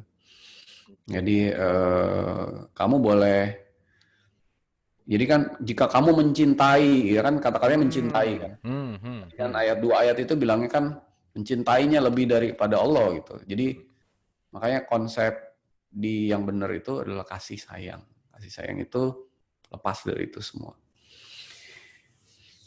Um, Apalagi ya? Ya oke. Nah, salah satu hal yang Ibrahim itu perlu kita pelajari adalah jalan hidupnya. Gitu. Hmm. Perjalanan hidupnya itu loh. Bagaimana dia seorang pencari Tuhan yang luar biasa. Bahkan sampai waktu muda keras sekali kan, sampai patung-patung dihancurin, lalu dia Hmm. dibakar, lalu perjalanan udah luar biasa tuh mengalami satu perjalanan hidup yang luar biasa. Tetapi di akhirnya begitu dia menemukan Allah, dia berubah menjadi seseorang yang tutur katanya lemah lembut, Lembut. Iya, iya, iya. bapak penyantun kalau dibilangkan. Lalu kemudian berubah menjadi seorang yang bahkan digelari Ibrahim gitu, Hmm. atau bapaknya kasih sayang, kira-kira gitu. Nah, ini mencerminkan sifat Tuhan juga, yaitu sumber kasih sayang. Sebenarnya nama Ibrahim itu sumber rahim kasih sayang gitu. Hmm. Jadi artinya terjadi perubahan karakter yang luar biasa dari tadinya keras jadi kemudian sumber kasih sayang. Nah, sehingga jalan hidup atau jalan kembali kepada Allah dengan mengandalkan kasih sayang ini atau Ibrahim ini itu adalah jalan yang disarankan Allah untuk kita tempuh gitu. Gitu. Hmm. Makanya banyak sekali mungkin ada beberapa ayatnya di dalam Al-Quran itu mengatakan ikutilah milah Ibrahim. Pernah dengar Iya. nggak gitu? Iya, iya, Milah itu iya. diterjemahkan sebagai agama Ibrahim itu, ya kan? Surat misalnya Apa? 2135 misalnya gitu. Oke. Ada banyak tuh. Oke, surat Al-Baqarah ayat 135. Hmm. Dan mereka berkata, hendaklah kamu menjadi penganut agama Yahudi atau Nasrani, niscaya kamu mendapat petunjuk. Katakanlah tidak, melainkan kami mengikuti agama Ibrahim yang lurus. Gitu ya, Hmm. milata Ibrahim sih sebetulnya di sini. Dan bukanlah Mil- dia termasuk golongan yang musyrik. ya. Milata Ibrahim Hanifa. Jadi milah itu artinya jalan, ya. Ibrahim itu sumber kasih sayang hakikatnya. Itu sumber rahim kasih sayang. Hanifa itu artinya melepaskan semuanya. Jadi kalau bahasa Inggrisnya tuh submission gitu. Hmm. Total submission. Coba buka surat 4:125 coba. Ya. Dan siapakah yang lebih baik agamanya daripada orang yang ikhlas menyerahkan dirinya kepada Allah? Sedang dia pun mengerjakan kebaikan dan ia mengikuti milata Ibrahim atau agama Ibrahim yang lurus. Dan Allah mengambil Ibrahim menjadi kesayangannya. Nah, jadi milata Ibrahim Hanifah. Jadi di situ artinya jalan menggunakan atau mengandalkan sumber kasih sayang dengan cara melepaskan semuanya. Itu artinya gitu. Hmm. Hakikatnya. Aslama wajhahu. Dia mengikhlaskan, aslama itu kan Islam ya. Iya. Di Islam, Ibrahim juga Islam loh. Karena Islam itu adalah sikap kan. Iya, iya, iya. Ya, Islam itu sikap. Meskipun KTP belum ada waktu itu ya. Belum ada KTP. Oke. Dan syariatnya pun berbeda kan. Iya, iya. Nah, jadi aslama wajhahu itu artinya mengikhlaskan semua wajah itu artinya jadi hati itu bisa menghadap kemana-mana kan tadi dimensinya Hmm. banyak jadi bisa mengarah kemana-mana. Nah, dia mengikhlaskan semuanya. Ini wajah tu wajhiya lilladzi fatras samawati wal ard itu kan surat Iya, apa kalau kita memulai sholat itu ada iya. doa seperti itu, juga doa Ibrahim loh itu. Yes, yes, yes, Nah, yes. jadi itu diikhlaskan, yaitu istilah bahasa Inggrisnya itu total submission, Hmm. penyerahan total gitu kepada Tuhan, kepada Allah. Nah, penyerahan total kepada Allah ini dan kemudian jalan dengan mengandalkan sumber kasih sayang dan melepaskan segala-galanya, ini adalah jalan yang Tuhan minta kita untuk tempuh. Bahkan Nabi Muhammad pun dan kita semua disuruh mengikuti jalan itu gitu, ya kan? Ya, Coba dibuka tuh surat 6, 116, 123, 120. 120, 120 sampai 123. Hmm. Ya, betul. Sesungguhnya Ibrahim adalah seorang imam yang dapat dijadikan teladan lagi patuh kepada Allah dan hanif. Dan sekali-kali bukanlah dia termasuk orang-orang yang mempersekutukan Tuhan. Ya. Lagi yang mensyukuri nikmat-nikmat Allah, Allah telah memilihnya dan menunjukinya kepada jalan yang lurus. Dan kami berikan kepadanya kebaikan di dunia, dan sesungguhnya di akhirat benar-benar termasuk orang-orang yang saleh. Kemudian kami wahyukan kepadamu Muhammad, ikutilah agama Ibrahim seorang yang hanif, dan bukanlah dia termasuk orang-orang yang mempersekutukan Tuhan. Ya, jadi kita diminta untuk mengikuti jalan Ibrahim yang pelepasan itu tadi, melepaskan segala-galanya. Nah, makanya ini suatu suri tauladan yang harus diikuti perjalanannya, dan kita itu boleh dibilang apa ya?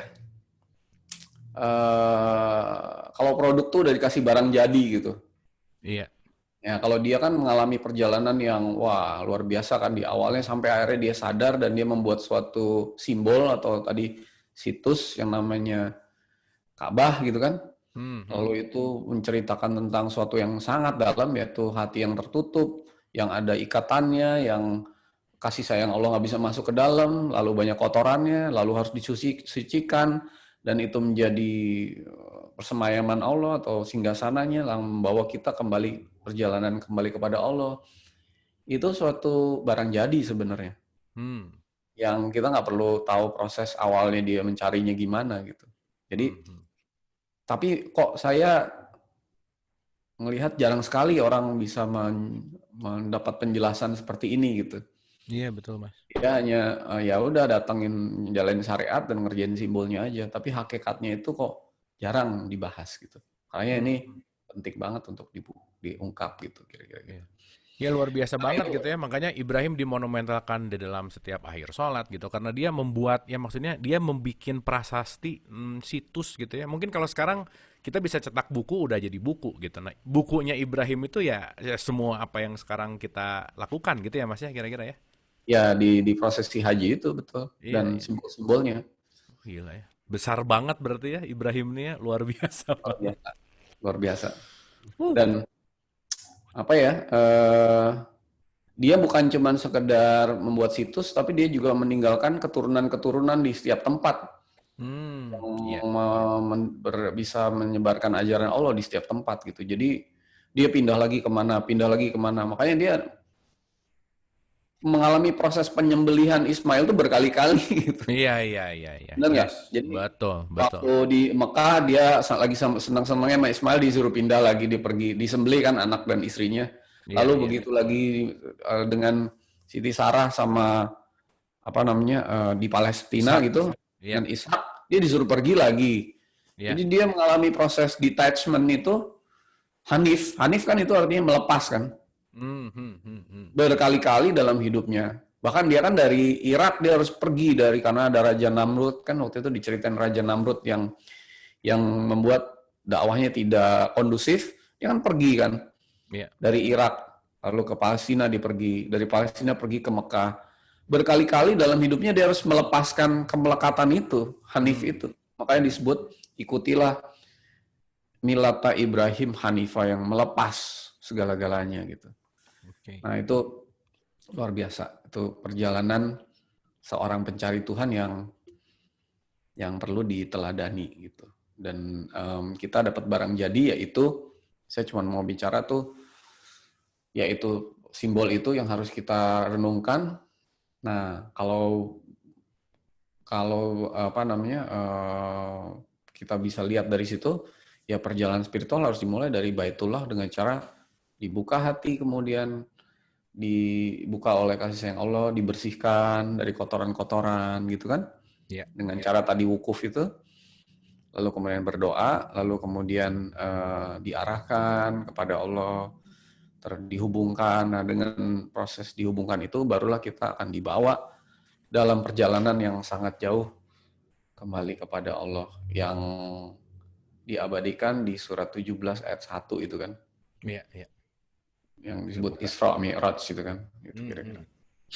Jadi itu awalnya harus dari Masjidil Haram dulu gitu, Oke. kira-kira. Oke, Mas Sony luar biasa. Sorry, Jadi kelamaan ya saya ngomongin jam 9. enggak Mas, ini mengalirnya dalam gitu ya.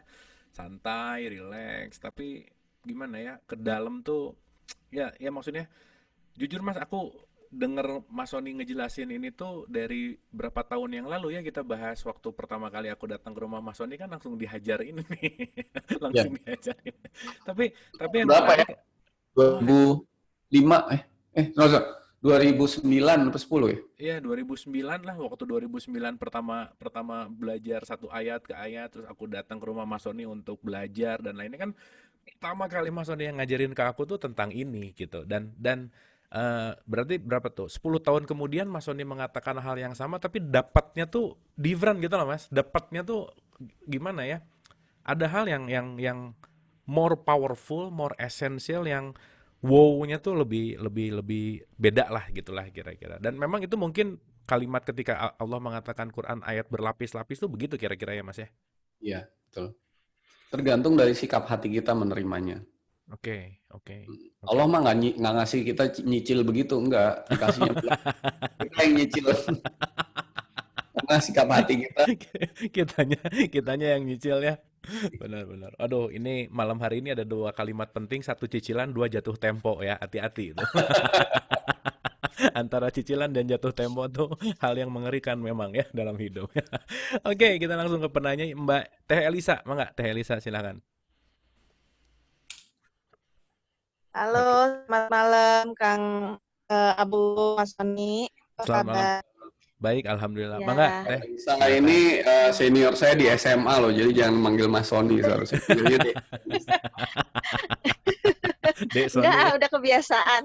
Walaupun lebih muda, tapi soal ilmu pemahaman lebih jauh lebih tinggi dari saya. Jadi itu cuman panggilan kehormatan aja sih sebenarnya. Eh, Oke. Gini, Mas Soni, apa tadi bener ya? Baru aku kepikiran gitu pas Mas Soni bilang tuh baru, oh iya ya Halo? Iya. Tar. Hilang nih. Oh iya. Wah, mati. Aduh, itu pas lagi rame-ramenya tuh. Ya udah, nanti mungkin balik lagi. Oke. Oke, kita hold dulu pertanyaan Teh Elisa karena tadi tiba-tiba mati. Kita ke Widiarti, silakan. Silakan. Oh, jangan-jangan kepencet ini. Ah, Teh Elisa balik lagi. Silakan Teh Elisa, mangga. Ya, ya, Mas Sony, apa tadi kan Yang bilang master ya sih ya, kalau jadi misalnya kita, uh, uh, kalau kita mau membersihkan hati kan kebayang gitu ya kalau hati kita kotor, banyak kesalahan, banyak dosa kan yang bersihin cuma bisa Tuhan nih ya. Jadi kalau misalnya saya meditasi gitu buka hati, cuman ya kadang seminggu sekali, kadang itu pasti lama ya bersihnya gitu. Makanya sekarang baru ngeh pas tadi Mas Sony bilang ya mesti sering gitu ya. Kebayang kalau misalnya kita dosanya banyak, kesalahannya banyak, otomatis kan nggak bisa ya cuma sekali nyapu gitu kan, harus berkali-kali nyapunya sampai bersih gitu. Jadi baru kebayang, oh iya ya kenapa, maksudnya baru paham bahwa kita tuh harus melakukan yaitu membersihkan hati itu, buka hati itu ya sehari ya bisa 5 kali, itu bisa 7 kali gitu. Jadi sekarang baru paham gitu. Nah, cuman kemarin ini Mas, saya tuh mau nanya ya, saya kan orangnya yang agak-agak susah. Wah, mati lagi nih. lagi. Oke, bentar ya Mas Andi ya. Oke. Oke. Oke. Oke, sambil nunggu boleh silahkan Ibu dan Bapak kalau ada yang mau melalui chat gitu ya. Tadi tadi aduh lagi seru banget ya. Kita tunggu lagi nih Teh Elisa. Kalau mau melalui chat boleh, melalui resen boleh. Jadi Malam hari ini kita lebih mendapatkan lagi pemahaman tentang esensi dari haji gitu ya, dan ternyata dalam banget gitu. Makanya mungkin haji di dalam rukun Islam ditempatkan di kelima gitu ya, kalau kita mau berbicara bahwa ya mungkin titik esensi dari rukun Islam itu adalah dari titik haji ini, karena starting point menuju kepada Tuhan datang dari Baitullah tadi gitulah kira-kira. Oke, kita sambil nunggu Ibu dan Bapak. Oh, oke. Muncul lagi? Tar, ini Teh Elisa boleh kalau mau di ini lagi? Oke, silahkan. Mangga Teh. Ya, Ya. tadi jadi maksudnya baru gitu kenapa kita harus melakukan sesering mungkin karena mungkin hati kita banyak banget nih kotorannya gitu kan. Jadi biar semakin dibersihkan juga semakin sering nyapunya lah ibaratnya. Nah, tapi kemarin ini gini Mas Sony, jadi aku tuh pas meditasi gitu ya, mungkin seminggu yang lalu kayak pas diem gitu tiba-tiba kerasa kayak yang teng gitu ya, kayak masuk lebih bisa konsentrasi gitu. Kayak kita masuk ke dalam ruangan hampa udara gitu yang saya pikiran saya tuh jadi bisa lebih konsen gitu, bisa teng gitu ya, kerasa teng gitu, kerasa nyambung lah. Nah, terus itu selama berapa minggu ya, kayaknya cuma seminggu apa 2 minggu. Tapi udah gitu sekarang kesini-sini lagi, kok rasanya jadi kayak biasa gitu, Mas. Nah, itu ada pengaruh yang kayak gitu nggak sih gitu? Itu aja sih nanyanya. Oke. Nuhun. Ya. Siap. Oke, Mas Sony boleh direspon? Ya, jadi membuka hati atau berdoa untuk membersihkan hati atau dalam bahasa Arab itu tawaf itu harus setiap saat gitu. Makanya disimbolkan dengan 7 kali itu kan. 7 kali itu artinya proses yang tidak pernah berhenti setiap saat sampai kapanpun. Jadi kenapa begitu? Karena waktu kita berdoa membuka hati itu tujuannya bukan untuk kita bersih sebenarnya. Karena yang urusan bersih-bersih itu urusan Allah lah. Kita nggak perlu punya harapan hati kita bersih atau apa. Tapi tujuannya agar hubungan kita semakin baik gitu. Jadi kalau kita itu berdoa terus-menerus, itu artinya kita sedang memperbaiki hubungan gitu. Nah, dan sikap kepada Allah itu. Nah, jadi kalau hubungan dan sikap sudah baik, maka urusan kotoran itu buat Allah gampang kok gitu. Saya pernah makan waktu itu lunch sama Kang Abu kan. Itu selalu menganggap bahwa wah, masalah saya itu adalah yang di luar itu loh, yang dosa, kotoran, konsep, apalagi tadi itu yang menutup tuh ya, harapan, kemauan itu tuh semua masalah. Lalu ada orang bilang masalahnya tuh keluarga, kerjaan, uang, anak, istri, segala macam tuh masalah gitu. Pokoknya hidup tuh di luar tuh semua masalah aja isinya gitu. Padahal sebenarnya semua itu mudah buat Allah gitu. Yang jadi masalah Allah itu kan adalah saya. Justru problemnya adalah saya Iya, gitu ya. saya. Jadi kalau hubungan, jadi buat Allah kalau sayanya udah beres, semua yang di luar tuh diberesin oleh Allah dengan mudahnya gitu. Termasuk bicara tentang dosa itu, kotoran, apapun itu sama Allah dibersihkan gampang. Kalau sikap kita udah berubah kepada Allah, Allah bersihin gampang banget. Tapi kan jadi nggak bisa karena ada satu masalah Allah itu kan, yaitu kita, saya. Gitu. Jadi doa itu nggak bisa langsung, wah hari ini saya mau doa, besok udah langsung beres gitu. Wah itu artinya udah nggak butuh Allah lagi dong, sikapnya yang salah gitu. Oke. Jadi doa setiap saat itu tujuannya untuk memperbaiki hubungan dan sikap gitu. Nah lalu tadi ada pertanyaan kalau lagi doa enak lalu tiba-tiba jadi kurang enak, ya itu karena kadang-kadang kita banyak maunya doa, pengen wah doanya pengen seperti kemarin gitu kan, malah nggak kejadian. Nyari. Nyari seperti kemarin, wah doanya kayaknya enak seperti kemarin, lalu berdoa kepada Allah supaya enaknya kayak kemarin gitu. Nah, kemauan itu menutupi, ya kan kemauan itu kan artinya menutupi kasih sayang Allah gitu kan. Karena kan kita kemauan berarti melakukan, segala sesuatu yang melakukan adalah membuat Allah itu tidak bisa bekerja dengan sebaik-baiknya dan kita terputus dari frekuensinya gitu kira-kira. Jadi ya jangan ada kemauan lah, mau enak mau nggak enak doa aja terus gitu. Benar Mas, setuju. Jangan ada harapan.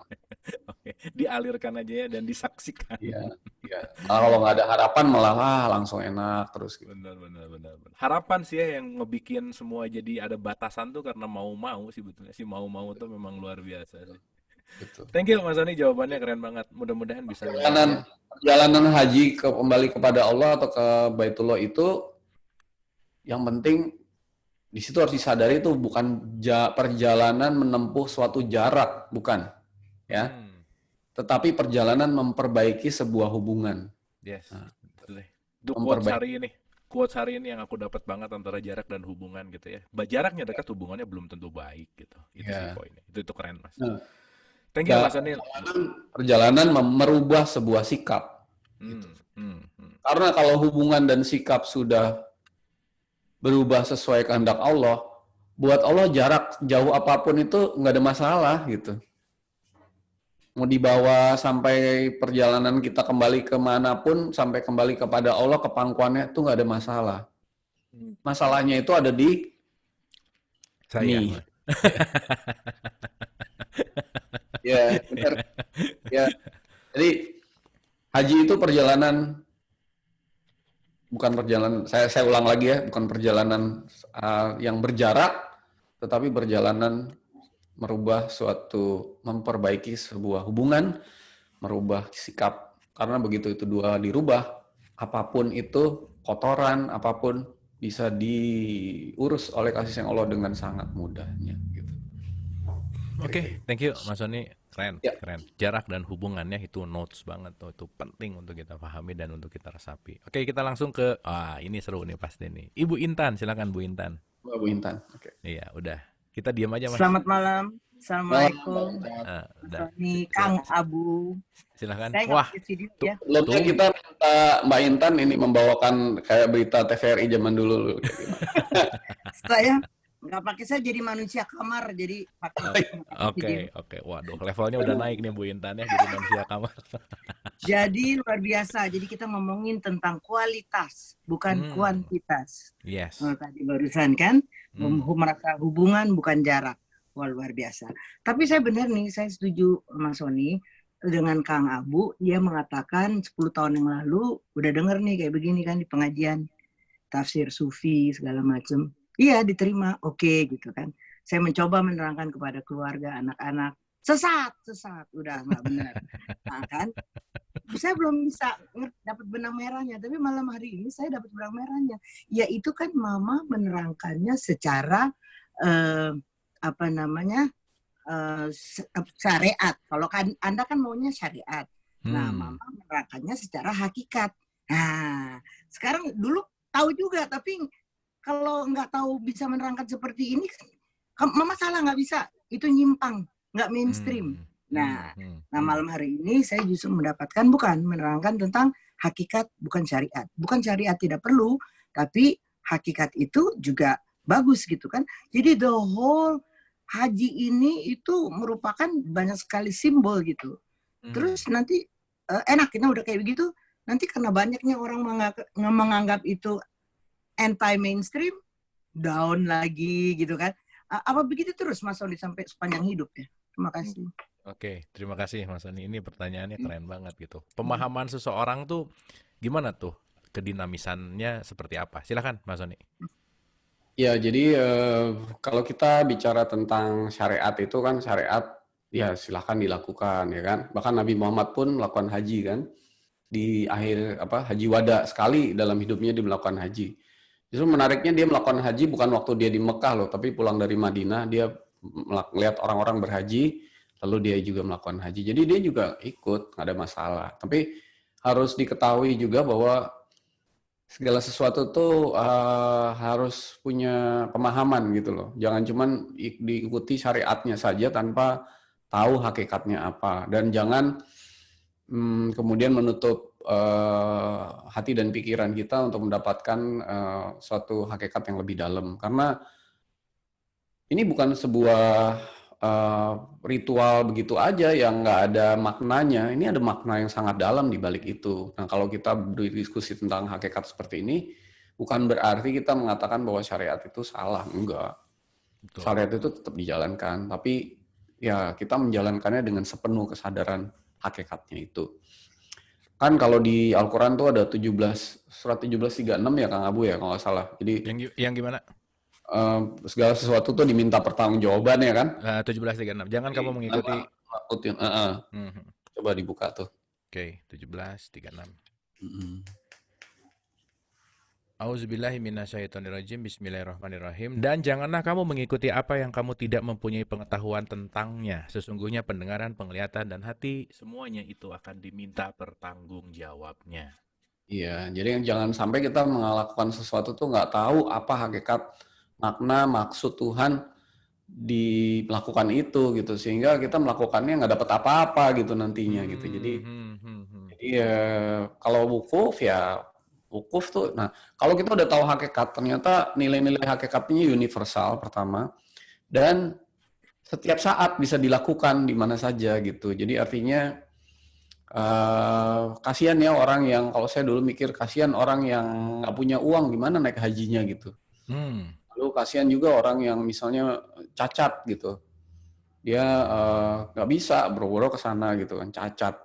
Lalu orang yang orang yang sangat jauh misalnya dari lokasi itu kan gimana cara melakukan haji, padahal haji itu sangat penting kan. Masa hanya orang yang kaya dan punya uang yang bisa berhaji gitu. Lalu sekarang nih misalnya orang kaya pun nggak bisa naik haji gitu, ya kan? Lagi kayak gini kan? Udah ini ya. Ini kan menarik kan? Menarik Ini banget, benar. suatu pelajaran yang sangat menarik dan perlu diambil hikmahnya. Punya duit pun sekarang nggak bisa naik haji. Kenapa? Jadi makanya kita perlu tahu hakikatnya nih apa gitu. Jadi kita melakukan, kalaupun nanti bisa ke sana pun bisa tahu ini maksudnya, ini maknanya ini gitu, kira-kira begitu. Oke. Nah, bahwa itu dianggap anti mainstream ya nggak apa-apa juga kan, ya kan kita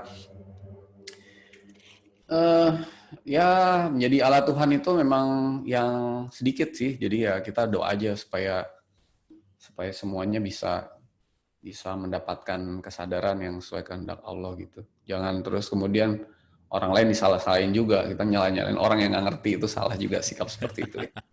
Iya, oke. Lambat laun juga nyampe kok gitu ya. Dan nggak perlu tiba-tiba sekarang halo-halo di medsos atau di mana, wah ini menurut ini semua salah nih, yang benar begini, nggak juga gitu. Kita ya Flowing ya Mas ya. flowing aja. Gitu. Sip. Oke, thank you Bu Intan. Terima kasih, pertanyaannya selalu keren gitu ya, dan jawabannya juga oke banget gitu. Oke, mudah-mudahan bisa ada sesuatu yang bisa didapat gitu. Oke, Mas Bimo Dewanto. Wah, nih Mas Bimo gimana nih? Udah lama nih kayaknya nggak halo-halo nih. Halo, Assalamualaikum. Selamat malam Kang Abu dan Mas Tony. Gimana Bogor, aman? Aman, alhamdulillah. Mas Bimo. Di Bogor ya, betul. Bogor ya? Iya, saya yang kemarin ikutan itu, Mas Tony ikutan membuka hati 1. Iya, kemarin ikut MA 1 tapi nggak lanjut ya. Belum Mas. Kemarin mentok sama pekerjaan. Nah, itu harus disembelih. Iya. Coba Kang, tadi dibuka surat 924 kayak gimana? Jika sesuatu yang mau dirugikan atau sesuatu yang merugikan lebih dicintai gitu ya kira-kira. Jangan kamu khawatir kerugiannya. Gitu. Khawatir kerugiannya, ya benar. Ini bukan rugi, ini dikejar-kejar sama klien ya. Nanti dimarahin. Oke, Mas Bimo silakan. Ya, jadi kan ini hari ini kita berbicara mengenai perjalanan ke dalam. Lalu saya sejak mengikuti kajian dialog positif ini juga banyak riset ya untuk melihat metode-metode apa bagaimana kita bisa masuk ke dalam lebih dalam lagi, tapi bukan secara konsep.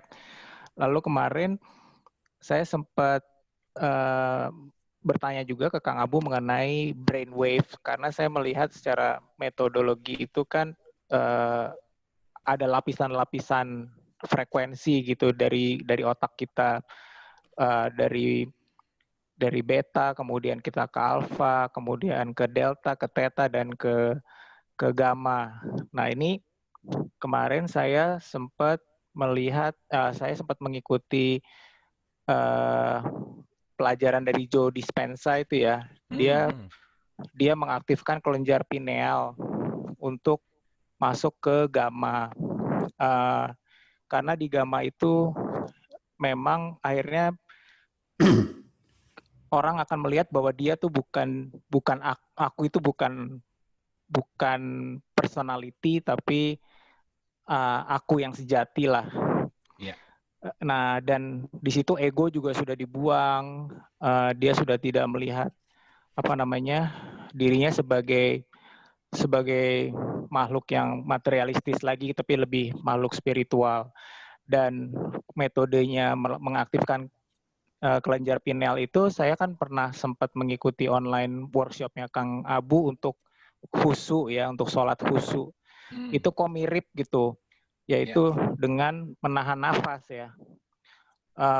Jadi kita menarik nafas dari bawah, kemudian ada yang ditahan di bagian abdominal, tulang belakang, dan kemaluan ya, lalu ditahan di atas gitu. Nah, sehingga itu dia bilang sistemnya itu milking gitu ya, milking sehingga kelenjar secara kimianya tuh melatoninnya keluar. Nah, kalau melatonin keluar, tubuh kita tuh sebenarnya kita relax, walaupun kita melek, tapi kita seperti tertidur yang dalam gitu.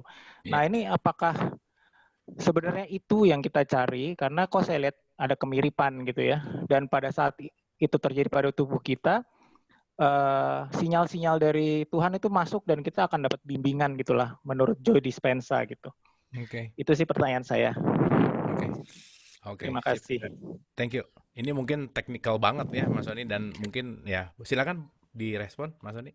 Ya, jadi tadi kelenjar pineal itu kan kelenjar di otak yang mengeluarkan serotonin ya kalau nggak salah ya. Yes. Jadi dia mengeluarkan satu cairan serotonin itu yang membuat otak kita tuh jadi tenang, lebih rileks gitu. Jadi sebenarnya Allah menciptakan tubuh kita tuh udah sempurna banget. Ada kelenjar yang bisa membuat otak kita jadi lebih tenang, tidurnya lebih enak, lebih gampang tidur gitu, lebih tenang secara fisik ya. Dan ini salah satu ada meditasinya juga tuh. Jadi kalau saya sih lebih bagus kalau mau mengaktifkan kelenjar pineal itu pakai doa meditasi gitu. Jadi ada doanya khusus. Ya nanti kapan-kapan kita share ya. Lalu ini juga bagus buat menenangkan pikiran ya. Tapi itu buat saya sih kalau pakai metode ya ini buat saya ya. Metode-metode yang kayak gitu yang kita melakukan sendiri itu pasti kalau buat saya ya itu dibandingkan mengandalkan kasih sayang Allah itu pasti beda. Kasih sayang Allah pasti luar biasa lah gitu kira-kira. Jadi artinya nah kalau mau mengandalkan kasih sayang Allah itu sikapnya harus wukuf tadi, harus diam nggak ngapa-ngapain, jadi nggak perlu nahan napas, nggak perlu nutup apa lubang napas atau lubang apa gitu ya. Lalu kemudian ya udah doa aja, lepas, pasrah, berserah, dan berdoa mengandalkan kasih sayang Allah. Nah, memang tadi ada kata-kata khusyuk ya. Khusyuk itu ya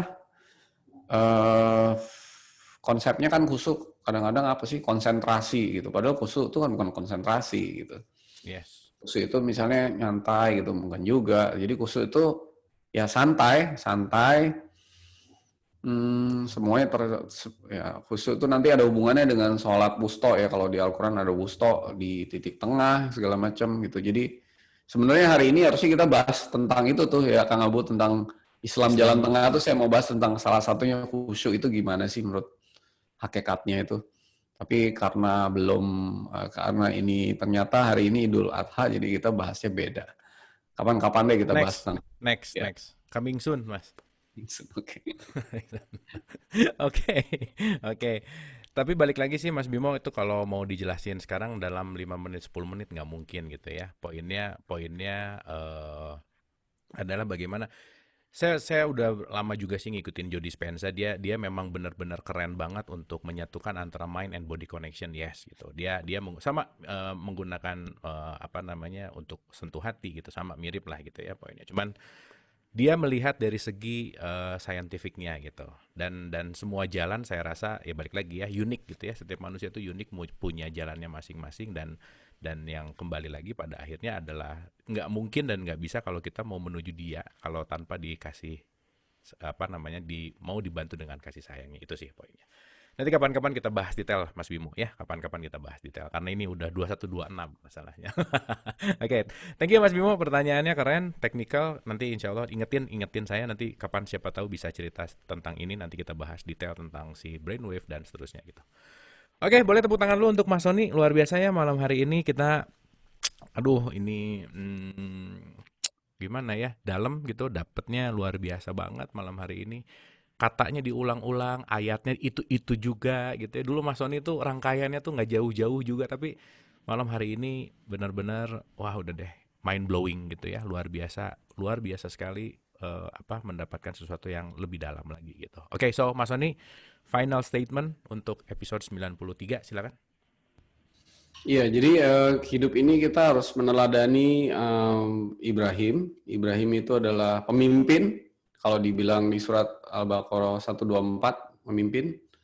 Di surat 60 ayat 4 itu adalah suri tauladan.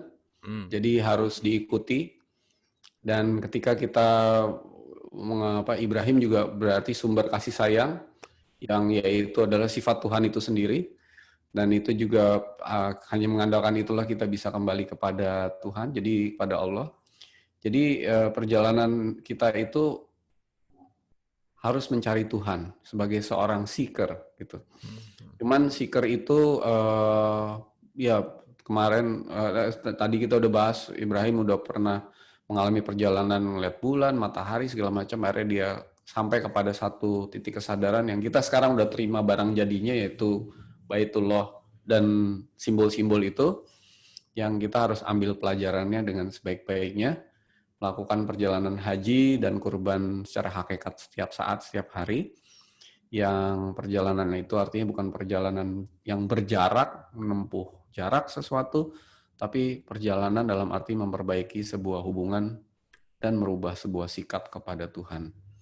Kalau hubungan dan sikap kita kepada Tuhan sudah sesuai kehendak Tuhan, maka segala sesuatunya bisa diurus oleh kasih sayang Tuhan dengan seindah-indahnya dan semudah-mudahnya, termasuk membawa kita kembali kepadanya.